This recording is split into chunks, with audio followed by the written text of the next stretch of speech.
Yo guys, what is going on? It's your boy Fxtch here, back with another YouTube video. I know I've been gone for like a week, but I'm back. Yeah, we're back with daily uploads, I'm pretty sure. But in today's video, as you can see, we have a new season. This is Chapter 2, Season 6. I'm going to be showing you guys the best settings basically possible for this season. So we're going to be showing you in-game settings. And yeah, I'll probably make a separate video on my game user settings.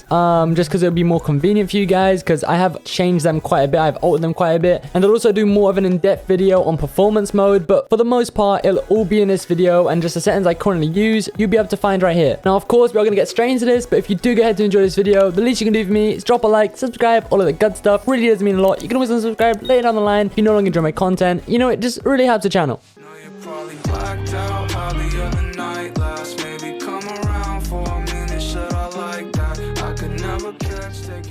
But okay guys, getting straight into this, we're just going to start off with our video settings. So just go through display, graphics quality, just kind of basic. You guys are just going to want to copy these for the most part. But starting off, display, window mode, you want it on full screen. No questions asked. Moving down, resolution quality, preferably you want this on 1920 by 1080. But if you have a low-end PC, I would generally recommend you are to actually change this to 1600 by 900 because it still is playable, still looks good, and you will improve performance, at least endgame as well. Because endgame, that's where you really will drop performance, and this will kind of make up for that. It will at least push those frames up a little bit. You can also go lower to 720p. I wouldn't recommend it, but if you have like a really low-end PC and you are lagging, it could be a shout. But personally, I do use 920 by 1080. I have quite a hefty PC and it is best. Now moving down to frame rate limit, it's another one that's kind of tricky in Fortnite. Basically with unlimited, believe it or not, you get less input lag. So maybe in creative, you guys could use unlimited. You will get less input lag, but the only issue is your frames will be going up and down quite a bit. It will feel like, I guess, just less smooth and consistent, which basically isn't good. So that is why people cap their FPS. If you are on a 240 hertz, I do recommend you cap at literally 240. A lot of people do say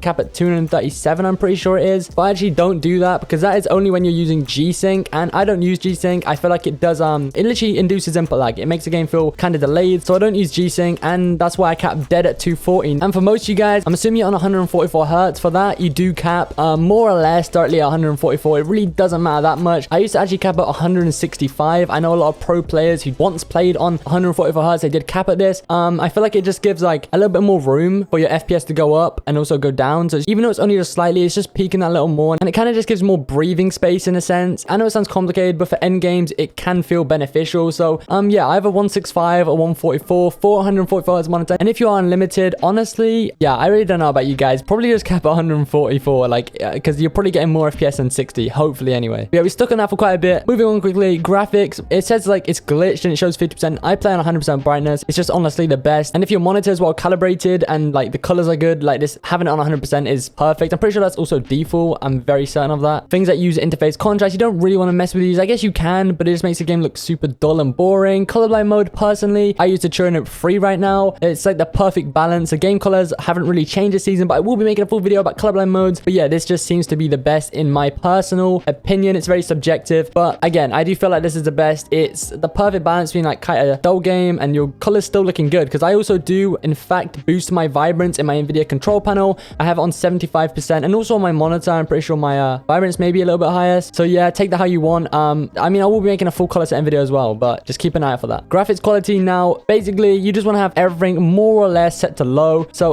one that you can actually change is view distance. A lot of pros do tend to use this on medium. I know Booga does, and I don't know the reason for that. I think it's because he does in fact play on DX12 last time I checked anyway, and I'm very certain that is like just a thing with that, and it does help like textures load, because there is a big thing with DX12. Even if you have like the best graphics card, your textures may struggle loading when you're like gliding in, and it does obviously help them load a little bit faster, I feel. But yeah, also in the grand scheme of things, this has been seen to slightly improve FPS. I'm not sure why. Maybe it's just that things are rendering better and like the game just responds well to that. I guess go between the two, medium and near. But yeah, for the most part, you probably want that half of these set to low. I do, like, as you can see, half of them are like grayed out. That's because I use performance mode. I literally have an RTX 3070, I have an i9 10900K, and I still use performance mode because it boosts FPS, and I've got so used to it, it really isn't an issue. And as you can see, my meshes are also set to high.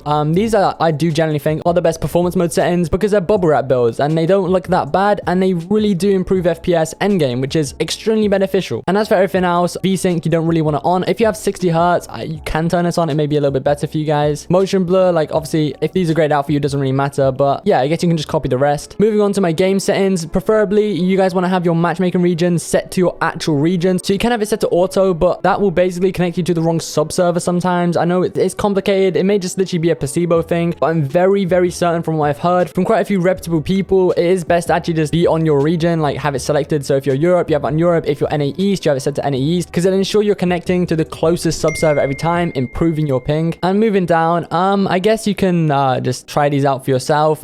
These are all mainly subjective. People always do ask me about confirm edit release. I do in fact have that turned off. It's just more of a personal thing. I'm pretty sure Clicks has this turned off, and he's insanely fast. Like, it isn't the be all and end all. I did make a full video about this actually. I'll probably link that down below because that is really beneficial. I know a lot of you guys reacted negatively to that video because you didn't agree with what I said, but I mean, it is fairly true what I mentioned in that video. And yeah, the only really like FPS changing thing in here would be these last three. You want them turned off. Like, if you can, you don't use any of them, you don't play scrims or anything like that, which needs you to have these on, just turn them off because they will really, really affect performance because they're always like recording in the background and it isn't good. It's gonna lower your FPS. But moving on here, HUD scale 60%. It's quite low. I do like it quite small. It just doesn't put me off. I don't know. I don't think I really mess with these. My sensitivity, I play 450 DPI and a Logitech G Pro wireless. I actually just switched back to my Logitech from my Razer Viper Ultimate, but I just tend to enjoy this mouse more right now. Yeah, 450 DPI, 22% X and Y, and 55% targeting and scope. I can skip the controller settings. My audio, again, very subjective. Some of you guys may have this all maxed out to 100 and stuff. I have a Go XLR, so I can like boost my audio through an actual audio interface, so I don't have to really worry about these here. Sound quality, a very big one. Have this turned to low. It will ultimately decrease performance if you have it on high, so it's pretty best to have this on low. Visualize sound effects, some people do tend to use it. I guess it can be beneficial in a sense, but having it on will actually disable directional audio in the games, so it can be a big issue competitively, and that's obviously where the visualize sound effects will make up for that. But I guess it's just you can weigh it out yourself and what you prefer. For me, I have this turned off because it's another one of those that will decrease performance if it's turned on. Everything else here is literally just subjective. And my keybinds, you guys can just copy these.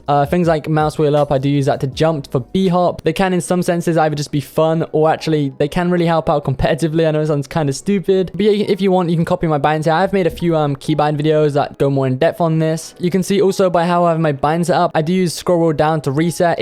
I'm on keyboard and mouse, so it's I may as well abuse that. And yeah, everything else you guys can just see. You can pause the video here, and that right there is going to do this video. There really isn't much more I want to cover today. I will have a video out tomorrow, which I think will be game user settings, so keep an eye out for that. Just make sure you are subscribed, notifies on, and you won't miss that because they can really help optimize your game. But I do hope you guys enjoyed this video. If you did, make sure to drop a like, subscribe, all of the good stuff. I hope everyone has an amazing day. It's been your boy Fxtch, and yeah, peace.